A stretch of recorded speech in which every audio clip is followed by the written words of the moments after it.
آقا کریم علیہ السلام کی ولادت طیبہ،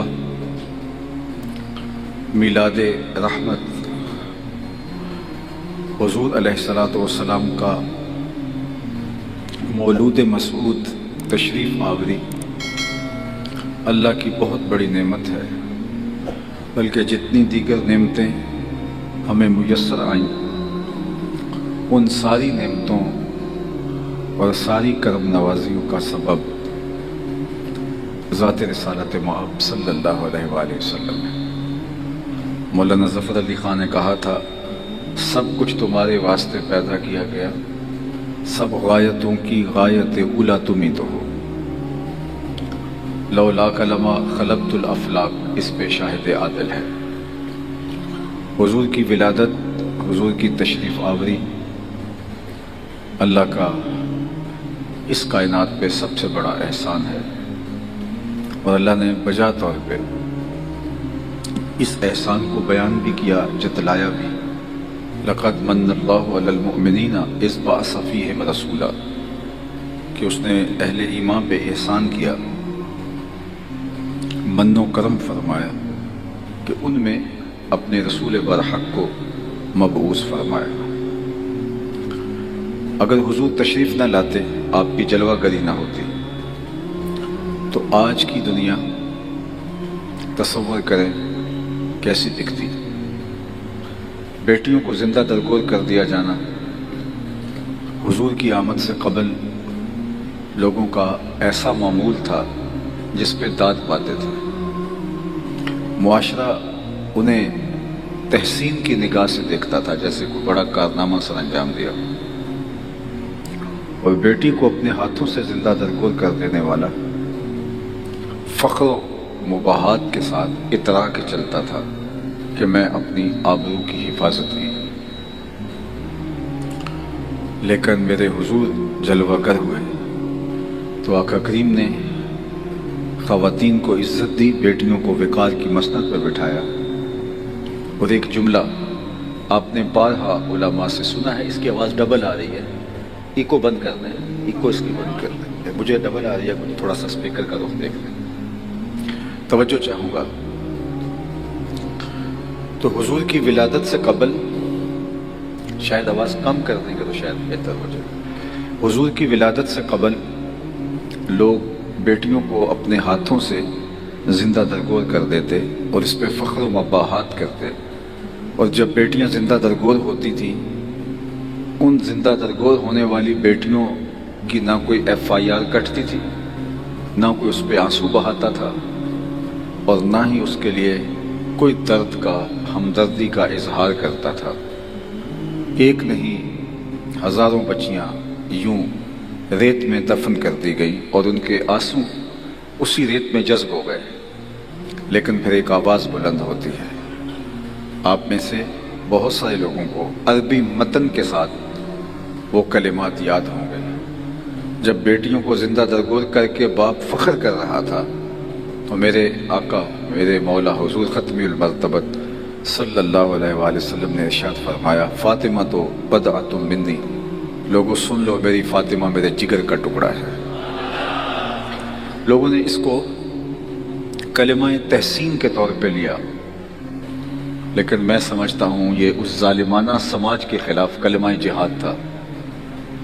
جب بیٹیوں کو زندہ درگور کر کے باپ فخر کر رہا تھا، تو یہ کہنا کہ میرے جگر کا ٹکڑا ہے، اس زمانے میں یہ کلمہ جہاد تھا جو حضور علیہ السلام نے بلند کیا۔ آج اپنی بیٹی کے لیے کتنے محبت برے لفظ باپ بولتا ہے، ماں کتنے پیار برے جذبات کا اظہار کرتی ہے، لیکن اس وقت جب باپ زندہ درگور کرتا تھا اور ماں اس پر آنسو بھی نہیں بہا سکتی تھی، اس زمانے میں یہ جملے کہ میرے جگر کا ٹکڑا ہے میری بیٹی، تو یہ دنیا کو، اس ظالمانہ سماج کو ایک میسج دینا تھا کہ بیٹیاں کس عزت کے قابل ہیں۔ اور پھر اس کا نتیجہ کیا ہوا؟ آقا کریم نے ارشاد فرمایا، جو دو بیٹیاں یا دو بہنیں ان کو پروان چڑھائے اللہ کی رضا کے لیے، پھر ان کا نکاح کر دے، قیامت کے دن وہ شخص میرے یوں قریب ہوگا جس طرح دو انگلیاں قریب ہیں۔ تو مجلس میں موجود ایک شخص کھڑا ہوا اور عرض گزار ہوا اگر کسی کے پاس 2 بیٹیاں نہ ہوں، 1 بیٹی ہو، تو آقا کریم نے یہ اعزاز اس کے لیے بھی قائم کر دیا۔ اب اس کے پیچھے فلسفہ سمجھنے کی کوشش کیجیے۔ جس شخص نے سوال کیا اس کی 2 بیٹیاں نہیں ہوں گی، اس کی 1 بیٹی ہوگی، لیکن وہ بھی آرزو کر رہا ہے کاش کہ میری بھی 2 بیٹیاں ہوتی اور میں یہ اعزاز پاتا۔ تو کہاں بیٹیاں زندہ درگور ہوتی تھیں اور کہاں بیٹیاں ماں باپ کی بخشش کی ضمانت بن گئیں، ماں باپ کی بخشش کا ذریعہ بن گئیں۔ اور آج کی تاریخ میں جو بیٹیوں کے لیے عزت ہے، جو وقار ہے، ماں باپ اپنی اولاد کو پالنے کے لیے، بالخصوص بیٹیوں کے لیے مشکل سے مشکل حالات سے گزرتے ہیں، پردیس کاٹتے ہیں ان کے ہاتھ پیلے کرنے کے لیے، بیٹیوں کی اچھی تعلیم کے لیے اپنے پلاٹ بیچ دیتے ہیں، جمع شدہ پونجی فروخت کر دیتے ہیں کہ ہم نے بیٹیوں کو اچھی تعلیم سے آراستہ کرنا ہے۔ یہ باپ تو زندہ درگور کرتے تھے، اس لیے بھی کہ کل یہ وراثت میں حقدار نہ ہو جائیں، اس لیے بھی زندہ درگور کرتے تھے کہ یہ تلوار چلانے کے قابل نہیں ہے، اس لیے بھی زندہ درگور کرتے تھے کل کوئی ہمارا بہنوئی یا ہمارا داماد نہ کہلائے۔ لیکن میرے حضور نے بیٹیوں کو وہ عزت عطا کی کہ بیٹیاں 4 دیواری کی زینت قرار پائیں، آنگن کا نور بنیں، اور باپ کو بیٹیاں بیٹوں سے زیادہ محبوب ہو گئی۔ میں نے ایک بوڑھے شخص کو اپنی کمر پہ مزدوری کرتے ہوئے بورے لاد کے جاتے ہوئے دیکھا، تو میں نے اسے کہا، شناسائی تھی کہ آپ بوڑھے ہو گئے ہیں، اب کام چھوڑ دیں، تو مجھے اس کا لہجہ نہیں بھولتا۔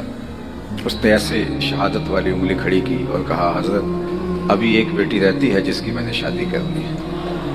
تو میں نے کہا، یہ باپ تو زندہ درگور کرتا تھا، اور آج یہ جھکی ہوئی کمر پہ بوریاں لاد کے اپنی بیٹی کے ہاتھ پیلے کرنا چاہتا ہے۔ اس کے دل میں بیٹی کا پیار کس نے ڈالا؟ تو آواز آئی، میلاد والے رسول نے۔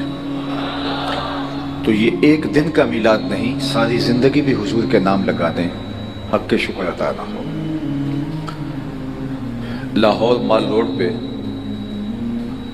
ایک زمانہ ہوا، خواتین نے جلوس نکالا تھا کہ ہمیں حقوق چاہیے۔ خیر اب تو روش نکل گئی، اور ہر سال عورتیں ہاتھوں میں پلے کارڈ لیے حقوق کیا بےہودگی کا مظاہرہ کرتی ہیں۔ تو اس زمانے کے اندر ہمدرد حال لٹن روڈ پہ ہمارا ماہانہ درس قرآن کا ایک اجتماع ہوتا تھا، تو میں نے اس موقع پہ کہا تھا کہ تمہیں حقوق تو دیے ہی اسلام نے، بلکہ جینے کا حق ہی اسلام نے دیا ہے۔ یہ معاشرہ تو تمہارا وجود برداشت نہیں کر سکتا۔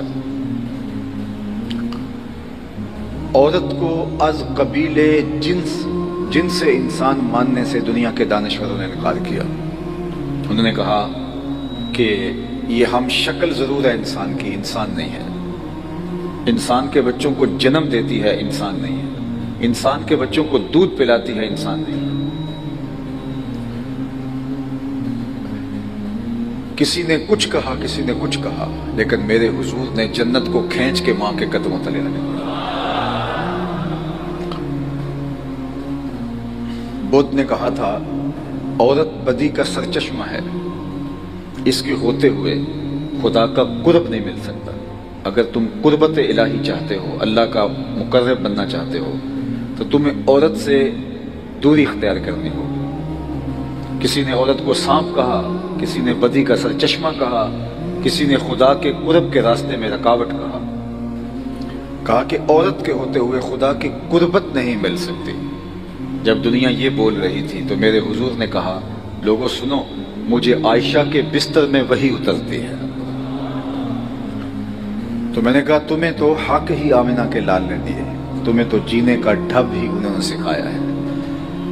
حضرت سیدہ زہرا پاک سلام اللہ علیہا جب حضور سے ملنے آتی تو حضور اٹھ کے استقبال کرتے، فَأَجْلَسَهَا فِي مَجْلَسِهِ، اور حضور انہیں اپنی مسند کے اوپر بٹھاتے، دنیا کو بتایا کہ بیٹی کس لائق ہے اور اس کی عزت کیا ہے اور اس کی تکریم کیا ہے۔ تو کائنات کے اندر جو انسانی رویوں میں خوبصورتی آئی ہے، جو انسانی رویوں میں جمال پیدا ہوا ہے، تو اس کا سبب اللہ کے محبوب علیہ السلام کی تشریف آوری ہے۔ ورنہ مجھے بتائیے، جو بیٹی زندہ درگور کرتے تھے، بہن کاٹ دیتے تھے، ماں کو عکاس کے میلے میں فروخت کرتے تھے، سکی ماں کو عکاس کے میلے میں 900 دراہم کے اندر 3 بیٹوں نے بیچا ہے۔ یزدگر دوم نے اپنی بیٹی سے شادی رچا رکھی تھی، اپنی بہن سے نکاح ان لوگوں نے کر رکھے تھے، اور جو حال بیوی کا ہوتا تھا الیاذ باللہ، سوتیلی ماں کا جو حال ہوتا تھا الیاذ باللہ، سوتیلی ماں سے نکاح کرتے تھے، باپ کی منکوحہ سے نکاح کرتے تھے، اور ترکے میں بٹتی تھی وہ، جس طرح باقی اشیاء گھر کی بٹتی ہیں اور تقسیم ہوتی ہیں، وہ کنیز کی طرح اس کو ٹریٹ کیا جاتا تھا۔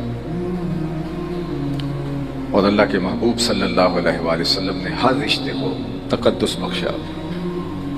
آج کی تاریخ میں اگر آپ تک میری آواز درست پہنچ رہی ہے تو آج کی تاریخ میں بھی ایسے لوگ موجود ہیں جو بیوی کو پاؤں کا جوتا سمجھتے ہیں۔ بد نصیب لوگ آج کی تاریخ میں بھی ایسے، جبکہ آج کی تاریخ میں بیٹی کی عزت ہے، بہن کی تکریم ہے، ماں کی عزت ہے، لیکن بیوی جو چوتھا رشتہ ہے انسان کا، اس کو آج بھی تکریم وہ حاصل نہیں ہے، الا ماشاءاللہ جو دیندار ہیں، میں ان کی بات نہیں کرتا، جو تہذیب اور تمدن سے شناسہ ہیں میں ان کی بات نہیں کرتا، عمومی رویے آج بھی پائے جاتے ہیں، جبکہ باقی 3 رشتوں کا تقدس موجود ہے، لیکن بیوی کے لیے آج بھی ایسے مکروہ جذبات لوگوں کے رویوں میں موجود ہیں۔ میں آپ سے سوال کرتا ہوں، جب ان 3 رشتوں کا بھی تقدس نہیں تھا تو پھر بیوی کا کیا حال ہوتا ہوگا؟ یعنی جب ان 3 رشتوں کا آج کی تاریخ میں تقدس موجود ہے تو کئی لوگ بیوی کو پاؤں کا جوتا کہہ دیتے ہیں، تو مجھے بتاؤ جب ان 3 رشتوں کا بھی تقدس نہیں تھا تو اس وقت بیوی کا کیا حال ہوتا ہوگا؟ لیکن میرے اور آپ کے آقا و مولا حضور ختم المرتبت صلی اللہ علیہ وآلہ وسلم نے ارشاد فرمایا، خیرکم خیرکم لأہلہ وانا خیرکم لأہلی، تم میں سے بہترین وہ ہے جو اپنے اہل خانہ کے ساتھ بہترین ہے، اور میں تم میں سب سے زیادہ اپنے اہل خانہ کے ساتھ بہتر ہوں۔ ام المومنین سیدہ عائشہ رضی اللہ تعالی عنہا کو حضور حمیرہ کہہ کے پکارتے تھے، لاڈ سے حضور نے یہ نام رکھا تھا۔ فرماتی ہیں ایک دن میں آب خورے میں پانی لے رہی تھی تو اللہ کے محبوب تشریف لائے، تو مجھے دیکھا اور دور سے مجھے پکارا، حمیرہ تھوڑا سا پانی میرے لیے بھی چھوڑنا، تو میں نے حضور کے لیے تھوڑا سا پانی چھوڑ دیا، تو آقا کریم نے میرے ہاتھ سے آب خورا لیا، پھر پانی پینے لگے، پھر رک گئے اور پھر مجھ سے مخاطب ہوئے اور فرمایا، عائشہ ذرا بتانا تم نے ہونٹ کہاں لگائے تھے؟ مجھے یہ بتاؤ، اگر شوہر کا رویہ بیوی کے ساتھ یہ ہو تو گھر کا جنت کا ماحول نہیں بنے گا۔ اور آج کتنے لوگ ہیں جو یہ تو چاہتے ہیں کہ بیوی ہمارا جھوٹا لے لے، لیکن وہ بیوی کا جھوٹا نہیں لینا چاہتے۔ یہ میں نے پچھلے دنوں میں کہا ایک جگہ پہ، میں نے کہا کہ مومن کے جھوٹے میں شفا ہے اور لوگ پیروں کا جھوٹا پیتے ہیں، تو میں نے کہا پیر صاحب مرید کے جھوٹے میں بھی اسی طرح شفا رکھیے۔ اللہ کے محبوب صلی اللہ علیہ وآلہ وسلم کی زندگی کا ایک واقعہ آپ نے بارہا علماء سے سنا ہوگا کہ حضرت ابو ہریرہ رضی اللہ تعالیٰ عنہ فرماتے ہیں کہ بھوک کی شدت اتنی تھی کہ پیٹ کمر سے چپک گئے۔ یہ صفہ کے چبوترے پہ حضور سے پڑھنے والے لوگ تھے، آقا نے سوال سے منع کیا تھا، مخمصے کی حالت میں جائز بھی ہے لیکن ہمیں سوال کرنے کی ہمت نہیں پڑ رہی تھی۔ جب انتڑیوں میں بل پڑنے لگے اور بھوک سے نڈال ہو گئے اور کمر سیدھی نہیں ہو رہی تھی، تو کہتے ہیں میں مسجد نبوی کے ایک ایسے گوشے میں آ کے بیٹھ گیا جہاں لوگ گزر کے اندر جاتے تھے۔ میرا خیال یہ تھا کہ کوئی مجھے دیکھے گا اور میرے چہرے کی نکاہت سے محسوس کر لے گا کہ مجھے بھوک لگی ہے اور میرے درد کا درما ہو جائے گا، مجھے سوال کی نوبت بھی نہیں آئے گی اور میری ضرورت بھی پوری ہو جائے گی، لیکن جو آئے اور سلام لے کے گزر جائے۔ کسی نے میرے اندر اتر کے دیکھنے کی زحمت گوارا نہ کی۔ ہستی پلکوں کے نیچے غم بھی پلتے ہیں، مگر کون دیکھتا ہے اتنی گہرائی میں۔ کہتے ہیں میں نے کہا کہ خود بات کرنی چاہیے، تو حضرت عمر رضی اللہ تعالیٰ عنہ آئے، میں نے انہیں کوئی مسئلہ شرعی پوچھا تو انہوں نے اس کا جواب دیا اور آگے بڑھ گئے۔ میں نے کہا کہ میرا کام تو نہیں بنا۔ پھر میں انتظار میں تھا کہ حضرت صدیق اکبر رضی اللہ تعالیٰ عنہ آئے، ان سے بھی کوئی مسئلہ شرعی دریافت کر دیا۔ تو وہ بھی جلدی میں تھے، انہوں نے مسئلہ بتایا اور آگے بڑھ گئے۔ میں نے کہا میرا مسئلہ تو وہی رہ گیا۔ پھر میں خاموش بیٹھا تھا کہ ایک جانب سے روشنی اور نور نکلا اور دل و قلب و نگاہ کے مرشد اولین تشریف لے آئے۔ یہ حضور تھے۔ تو کہتے ہیں کہ سوال کرنے کی پھر ہمت نہ پڑی، پھر میں نے حضور سے بھی کوئی مسئلہ پوچھ لیا۔ تو جب میں نے حضور سے مسئلہ پوچھا تو حضور نے میری جانب غور سے دیکھا، پھر مسکرائے اور پھر کہا ابو ہریرہ بھوک لگی ہوئی ہے؟ میں نے کہا جی حضور مجھے بھوک لگی، مسئلہ یہی تھا۔ تو کہا میرے ساتھ آ جاؤ۔ پھر وہ واقعہ آپ نے سنا ہے کہ حضور لے گئے ان کو اور اہل خانہ کو آواز دی کچھ کھانے کے لیے ہے، تو انہوں نے کہا دودھ کا ایک پیالہ ہے۔ تو کہتے ہیں جب دودھ کے پیالے کا سنا تو میری جان میں جان آ گئی، کئی دنوں کا فاقہ تھا۔ تو حضور نے فرمایا ابو ہریرہ؟ میں نے کہا جی حضور میں حاضر۔ فرمایا وہ جو صفہ کے چبوترے پہ بیٹھے جاؤ ان کو بھی بلا لاؤ۔ یہ 70 لوگ تھے اور دودھ کا ایک پیالہ نکلا گھر سے۔ تو دودھ کے پیالے کا سن کے میں سرشار ہوا تھا، لیکن جب حضور نے فرمایا کہ جاؤ وہ جو 70 بیٹھے ہیں ان کو بھی بلا لاؤ، تو میرے من میں آیا کہ قطرہ قطرہ بھی نہیں آئے گا۔ حکم تھا تعمیل کی، ان کو بلا لایا۔ حضور نے وہ پیالہ منگوایا اور میرے ہاتھ میں ہی دیتے ہوئے فرمایا ابو ہریرہ دائیں سے شروع ہو جاؤ۔ کہتے میں آگے بڑھا اور ایک صحابی کو پیش کیا، وہ پینے لگا تو میری نظر دودھ کے پیالے کے دودھ پر تھی۔ کہا وہ سیراب ہو کے پی گیا لیکن ایک قطرہ بھی کم نہیں ہوا۔ مجھے تسلی ہو گئی۔ پھر میں نے دوسرے کو دیا، تیسرے کو دیا، چوتھے کو دیا، پانچویں کو دیا۔ 70 آدمی دودھ پی گئے اور پیالہ بھرے کا بھرا۔ لگتا تھا رب نے اس پیالے کا کنیکشن حوض کوثر سے جوڑ دیا تھا۔ کہتا جب 70 آدمی دودھ پی گئے تو حضور نے فرمایا ابو ہریرہ کون باقی؟ میں نے کہا حضور ایک آپ باقی، ایک میں باقی۔ تو آقا کریم نے فرمایا اب تم پیو۔ تو کہتے میں نے پیا اور خوب سیراب ہو کے پیا۔ پھر آقا کریم نے فرمایا اور پیو، تو میں نے پھر اور پیا۔ پھر تیسری مرتبہ فرمایا ابو ہریرہ اور پیو۔ میں نے کہا مجھے قسم ہے جس نے آپ کو حق کے ساتھ مبعوث کیا ہے، میرے میں ایک قطرے کی گنجائش بھی نہیں ہے۔ تو حضور نے میرے ہاتھ سے وہ پیالہ لیا اور یہ کہہ کے نوش جاں فرمایا ساقی القوم آخرہم شربن، جو قوم کا ساقی ہوتا ہے، پلانے والا ہوتا ہے، وہ خود تو آخر میں پیتا ہے۔ اور پھر حضور نے وہ پیالہ نوش جاں کیا اور ختم کر دیا۔ دودھ کا ایک پیالہ 70 صحابہ کے لیے، حضرت ابو ہریرہ کے لیے اور حضور علیہ السلام کے لیے کافی ہو گیا۔ ایک تو اس کا معجزاتی پہلو ہے کہ دودھ کا پیالہ اتنے لوگوں کے لیے کافی ہو گیا۔ اعلیٰ حضرت بولے ہاں جناب ابو ہریرہ کیسا تھا وہ جام شیر؟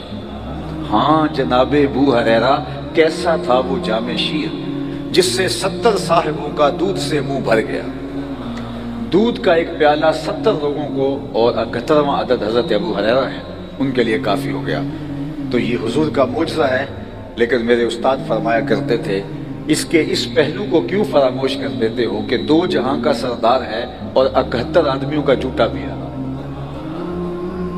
تو حضور علیہ السلام 71 آدمیوں کا جوٹا دودھ کا پیالہ نوش جاں کر رہے ہیں۔ تو میں نے کہا پیر صاحب آپ کا جوٹا بھی تبرک ہے لیکن مرید صاحب کا جوٹا بھی تبرک ہے، اس میں بھی اللہ نے شفا رکھی ہے۔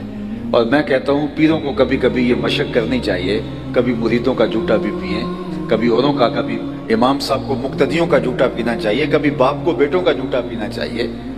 تو یہ تاکہ ایسا نہ ہو کہ بندہ یہ سمجھ لے کہ میں ہی سب کچھ ہوں اور باقیوں کے لیے تصور ہی اور بن جائے۔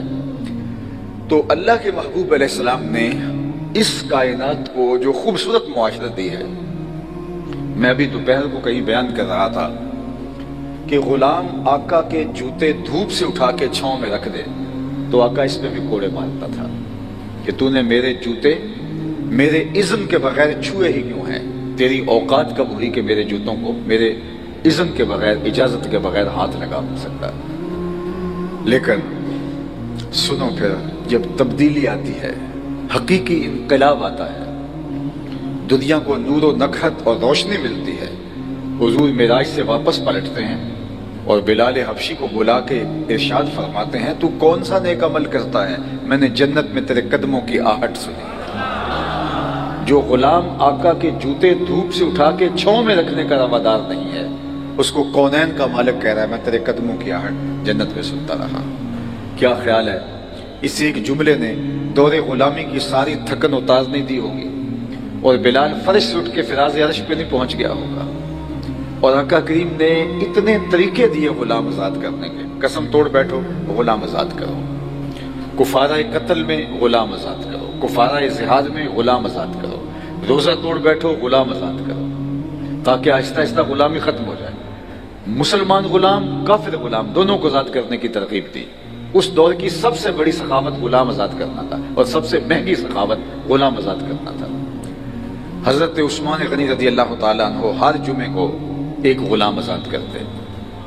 حضرت عمر ہر وہ شخص جو لمبی نمازیں پڑھتا آپ کے غلاموں میں سے اسے آزاد کر دیتے۔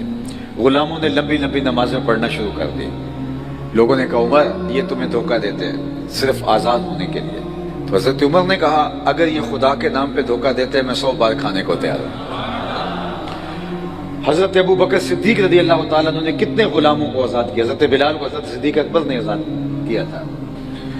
حضرت عبد الرحمن بن عوف رضی اللہ تعالیٰ عنہ صحابہ میں سب سے امیر تھے، آپ نے اپنی زندگی میں 30,000 غلام آزاد کیے۔ 30,000۔ تو ایک غلامی دنیا سے ختم ہو گئی۔ اسلام کی دی ہوئی ترغیب کے نتیجے میں ایک ایسا خوبصورت نظام متعارف کروایا جس سے غلاموں کو آزادی ملنا شروع ہوئی، اور غلامی کی لعنت سے دنیا پاک ہو گئی۔ اللہ اکبر۔ ورنہ جو غلاموں کے ساتھ حال ہوتا تھا اور جس طرح غلام بکتے تھے دنیا کی منڈیوں میں، اللہ اکبر۔ تو یہ میرے حضور تھے جنہوں نے آ کے اس نظام کو ختم کیا، اور دنیا کو جب تک غلام موجود رہے تو ان کو یہ حکم دیا جو خود پہنتے ہو انہیں بھی پہناؤ، جو خود کھاتے ہو انہیں بھی کھلاؤ، ایسا بوجھ نہ ڈالو جس کو وہ اٹھا نہ سکے۔ ان کے خیال کا، ان کے آرام کا خیال رکھو۔ مکاتبت، غلاموں کو مکاتبت کا حکم دیا کہ غلاموں سے لکھ لکھا کر لو کہ وہ اتنے پیسے تمہیں کما کے دے دیں تو تم انہیں آزاد کر دیں۔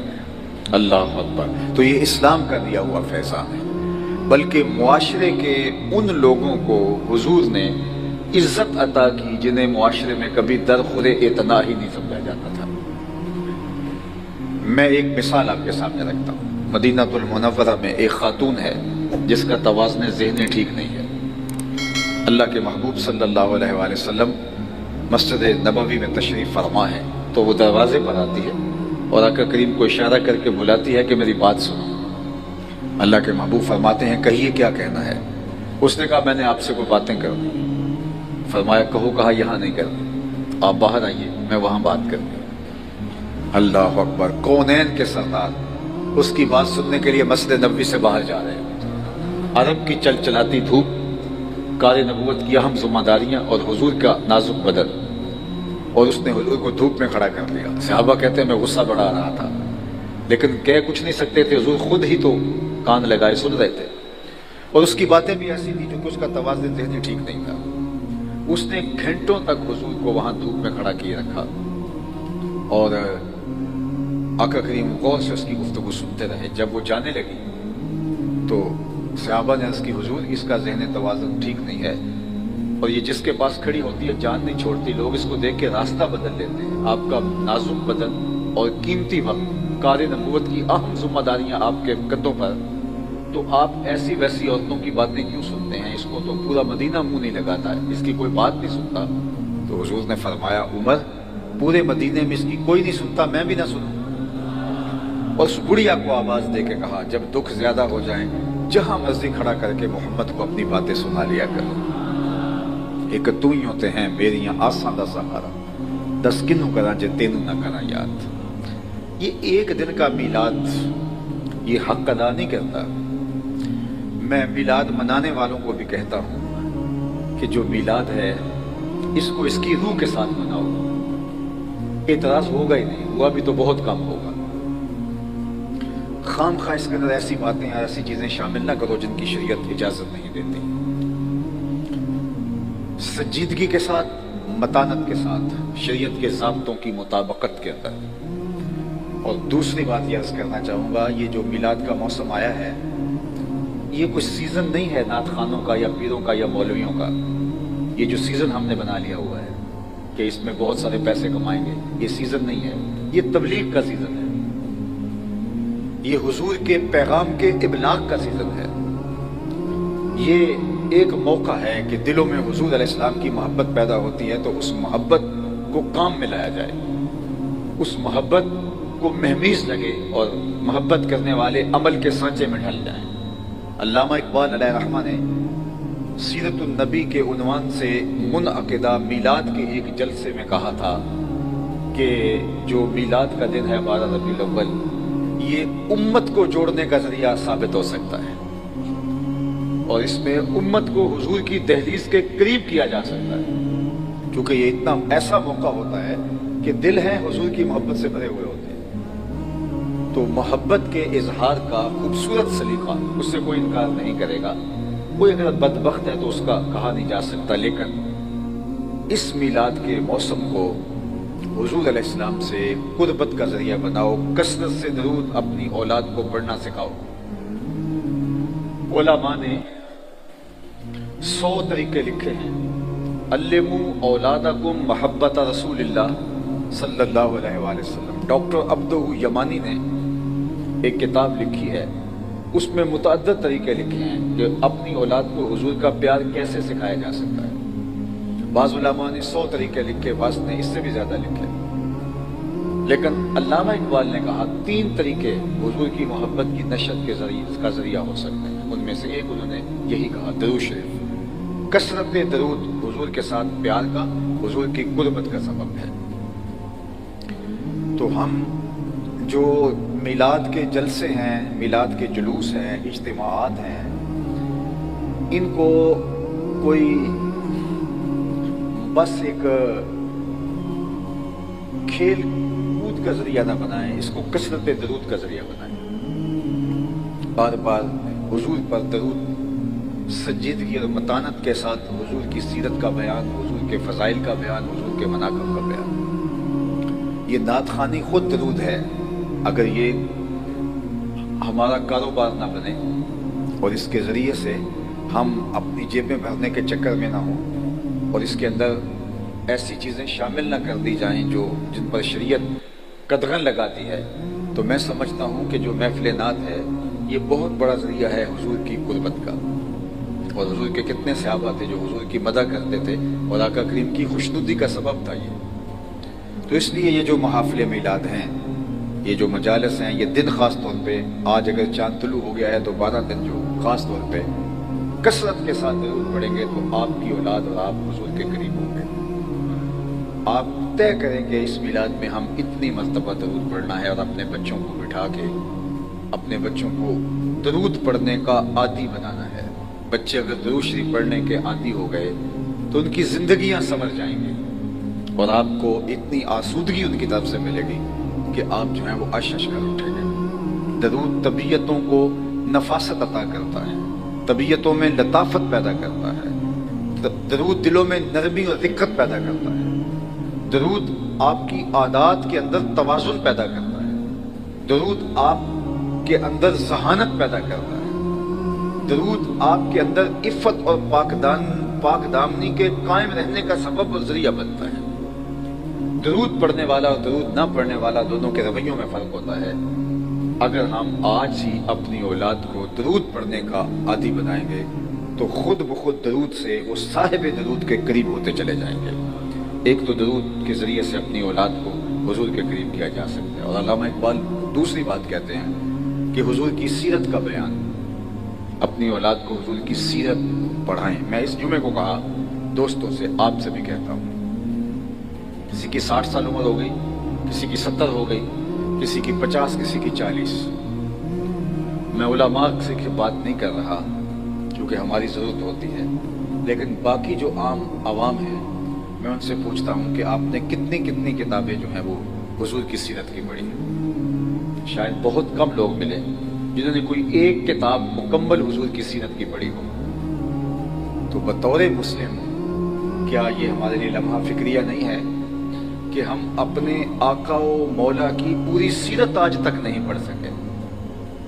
یہ ڈراموں کی سیریلز آتی ہیں تو ہم ساری کی ساری دیکھ رہے ہوتے ہیں، آپس میں لوگ صبح بات کر رہے ہوتے ہیں، پوری قوم اس طرف لگی ہوتی ہے، لیکن میں آپ سے سوال کرتا ہوں، ہم لوگوں سے سوال کرتے رہے، ہم اپنے آپ سے سوال کرتے ہیں، کیا ہم میں سے کتنے لوگ ہیں جنہوں نے حضور علیہ الصلوۃ والسلام کی مکمل سیرت پڑھی ہوئی ہے؟ تو اگر نہیں پڑھی تو 60 سال گزر گئے، 70 سال بیت گئے، 50 سال بیت گئے، تو ہم کھڑے کہاں ہیں؟ ہمارے پاس اتنی فرصت بھی نہیں ہے۔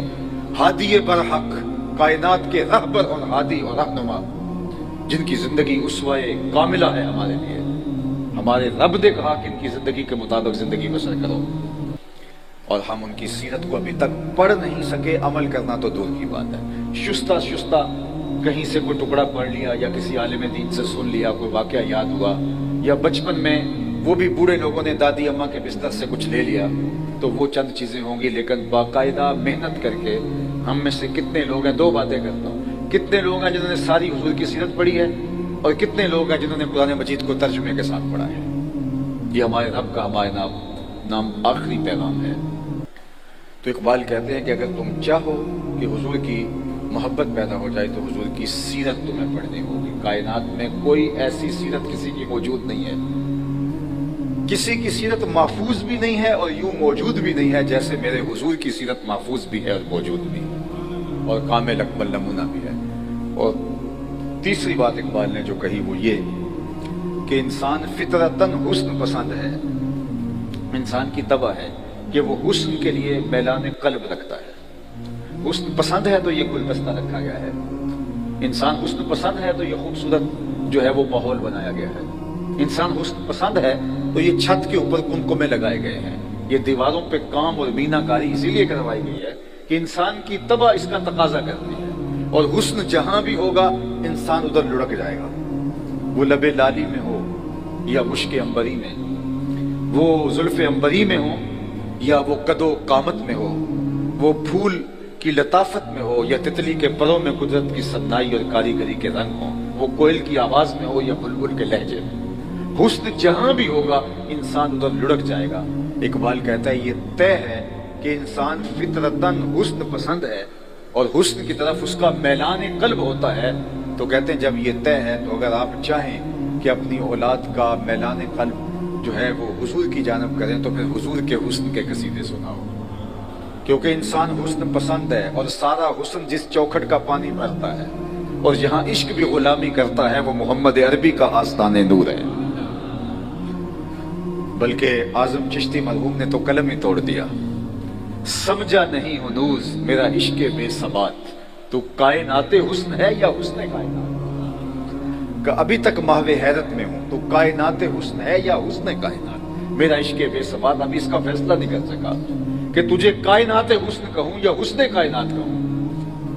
اللہ اکبر، وہ حسن دیا کل قمر لیلۃ البدر لم ارا قبلہ ولا بعدہ مثلہ۔ حضرت ابو ہریرہ کہتے ہیں کیا بتاؤں حضور جیسا میری آنکھ نے نہیں دیکھا، 14ویں رات کے چمکتے ہوئے چاند کی طرح تھے حضور۔ پھر کہتے ہیں نہیں حضور جیسا میری آنکھ نے دیکھا ہی نہیں۔ حضرت حسان بن ثابت کہنے لگے دیکھتے کیسے، خدا نے کوئی ایسا بنایا ہی نہیں، کسی ماں نے ایسا جنم ہی نہیں دیا، خدا نے وہ سچا ہی پن چھڑیا جدے وچ محمد نو ٹالیا سی، حسینہ جمیلاں دا منہ موڑ دیتا، محمد بنا کے قلم توڑ دیتا، ایسا پہ کر تراشا۔ تو اگر آپ چاہتے ہیں کہ آپ اپنی اولاد کو حضور کا پیار سکھائیں تو حضور کا حلیہ، حضور کے شمائل، حضور کی صورت ان کے سامنے رکھنی ہوگی۔ چوتھی چیز میں علماء کرام کی تحقیق کے نتیجے کے اندر اقبال کی ان 3 چیزوں میں چوتھی چیز شامل کرنا چاہوں گا، اور وہ یہ کہ اگر آپ چاہیں کہ ہماری اولادوں کے دلوں میں حضور کا پیار پیدا ہو تو حضور کے فضائل بیان کریں، مناقب بیان کریں، شانیں بیان کریں۔ چونکہ اگر حضور کے فضائل و مناقب بیان کرنے کی بجائے حضور کی ذات کو محل نزاع بنا کے، اپنے مناظروں کا موضوع بنا کے اپنی اولاد کے سامنے پیش کیا تو پھر نتیجہ کچھ اور نکلے گا۔ اختیار ہے یا نہیں ہے، تم اس بات پہ الجھ رہے ہو، اور ادھر کیا ہے کہ وہ انگلی اٹھائیں چاند کے ٹکڑے کر دیں، سورج پلٹ کے اثر کے وقت پہ آ جائے، وہ سڑیاں کھجوراں اگا جان دائے، وہ پتھراں نو کلمے پڑھا جان دائے، قطرے کو سمندر ذرے کو ستارہ کرتے ہیں، کونین کو خم آ جاتا ہے جب زلف سوارا کرتے ہیں۔ کسی نے کہا نبی کے چاہنے سے کچھ نہیں ہوتا، میں نے کہا میاں تم نے کہاں سے دین پڑھا ہے، وہ چاہ لے تو خدا قبلے بدل دیتا ہے، می وریا کستوریاں دا جدوں یار نچوڑیاں زلفاں، می وریا کستوریاں دا جدوں یار نچوڑیاں زلفاں، قبلہ او دے بنیا سائم جدے یار نے موڑیاں زلفاں۔ ظہر کی نماز کا وقت ہے، قبیلہ بنو سلمہ کی مسجد ہے، 2 رکعتیں ادا ہو چکی ہیں، 2 ابھی باقی ہیں۔ خاطر آتر میں خیال آیا کہیں قبلہ بدل جائے تو کیا خوب ہے، دل میں خیال ہی آیا تھا۔ 2 حالت نماز میں 2 پڑھی جا چکی ہیں، 2 ابھی باقی ہیں۔ طائر سدرہ نشین کے پروں کے پھڑ پھڑانے کی آواز آنے لگی، جبریل حاضر خدمت ہوئے، رب کا سلام اور سندیشہ دیا، محبوب اگر خیال آ گیا ہے تو ابھی رخ پھیر، یا اللہ تیری نماز تو پوری ہو لے۔ ہم نے نماز کا وقت بدلنا ہونا تو 1 دن پہلے بتاتے ہیں، کل سے نماز ظہر 2:15 بجے ہوگی، چونکہ لوگ تو آئے ہیں 2 بجے کے حساب سے، تو آپ نے اسی دن بتایا تو لوگ گلے کو آئیں گے۔ تو نماز کا وقت بدلنا ہو تو 1 دن پہلے بتانا پڑتا ہے، یہاں تو قبلہ بدلنا، ایک نماز ہی پہلے بتا دیا جاتا۔ کہا نہیں محبوب ابھی رخ پھیر، مالک تیری نماز تو پوری ہو لے۔ کہا میری نماز بعد میں پوری ہوگی، پہلے تیری مرضی پوری ہوگی۔ می وریا کستوریاں دا جدوں یار نچوڑیاں زلفاں، تے قبلہ او دے بنیا سائم جدے یار نے موڑیاں زلفاں۔ وہ تو رخ بدل دے تو خدا قبلے تبدیل کر دیتا ہے۔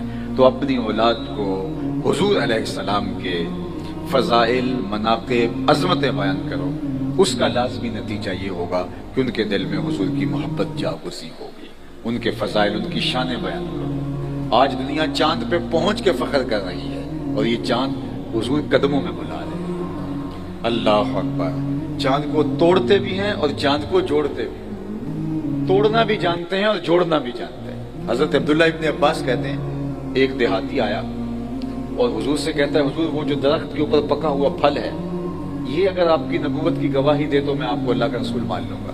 فرمایا پھر تو مان لو گے؟ کہا انکار کی گنجائش نہیں رہے گی۔ حضور نے اشارہ کیا، ٹوٹ کے قدموں میں آ گیا، حضور کی رسالت کی گواہی دی۔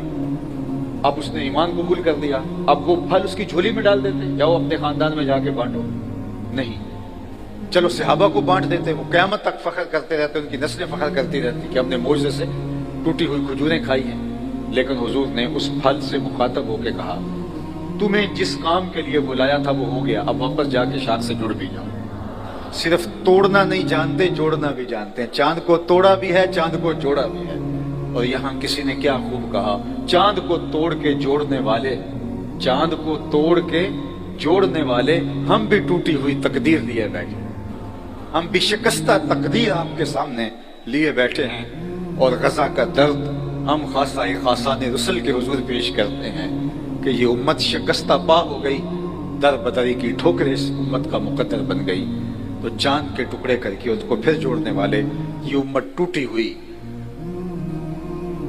تقدیر لیے آپ کی بارگاہ میں حاضر ہے کہ ان کی حالت پہ رحم فرمایا جائے، اور اللہ کرے یہ میلاد کا موسم امت کی وحدت کا ذریعہ بن جائے، امت کی نشت کا ضامن بن جائے۔ 56-57 اسلامی ملک اللہ ان کے دل میں ڈال دے کہ وہ غیرت کا نور پالیں اور کھڑے ہو جائیں، اور اپنے بھائیوں اور اپنی بہنوں کو اور ان کٹتے ہوئے بچوں کو بچا سکیں۔ اس وقت امت جس حالت میں، جن زخموں میں اور جن اذیتوں میں مبتلا ہے، شاید ماضی میں اتنا دردناک دور اس امت کو جو ہے وہ دیکھنا نہیں ملا۔ یہ اللہ تعالیٰ جل شانہ کی بارگاہ میں دعا ہے کہ اللہ اس موسم میلاد کا صدقہ، ان مبارک گھڑیوں کا صدقہ، غزہ کے مسلمانوں کی مدد، نصرت اور اعانت فرمائے۔ اپنی پناہوں کا حصار، آبرو مند زندگی، دنیا دین آخرت کی بہاریں۔ اور آخری بات، اور میری گفتگو اپنے اختتام کی طرف بڑھ جائے گی، اور وہ یہ کہ حضور علیہ السلام کے میلاد کو منانے کا صرف یہ رنگ اور آہنگ ہی نہیں کہ ہم جھنڈیاں لگائیں، چراغاں کریں اور گلیوں کو سجا دیں، گلیوں کے صفائی اور ستھرائی کر دیں۔ اگرچہ محبت کے اظہار کا یہ ایک رنگ ضرور ہے، لیکن میلاد کا حقیقی تقاضا یہ ہے کہ حضور کے لائے ہوئے نظام کو اپنی زندگی میں اتارا جائے۔ اس کا میں آپ کے سامنے ایک حدیث کا حوالہ دے کے اپنی گفتگو کو سمیٹتا ہوں۔ ایک دن حضور وضو فرما رہے تھے کہ صحابہ حضور کے وضو کے پانی کو زمین پر نہیں گرنے دیتے، زمین پر نہیں گرنے دیتے۔